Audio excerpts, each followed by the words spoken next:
शुक्लाम्बरधरं विष्णुं शशिवर्णं चतुर्भुजं प्रसन्नवदनं ध्यायेत् सर्वविघ्नोपशान्तये। अगजाननपद्मार्कं गजाननमहर्निशम् अनेकदन्तं भक्तानाम् एकदन्तमुपास्महे।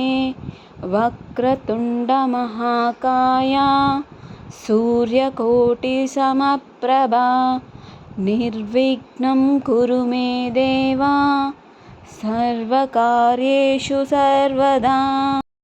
गजाननं भूतगणादिसेवितं कपित्थाज्जम्बुफलसार भक्षानाम् उपसुतं शोकविनाशककारकं नमामि विघ्नेश्वरपादपङ्कजं। विघ्नेश्वराय वरदाय सुरप्रियाय लम्बोदराय सकलाय जगतिताय नागाननाय श्रुतियज्ञविभूषिताय गौरीसुताय गणनाद नमो नमस्ते। ओं विघ्नेश्वराय नमः। ओं विघ्नेश्वराय नमः।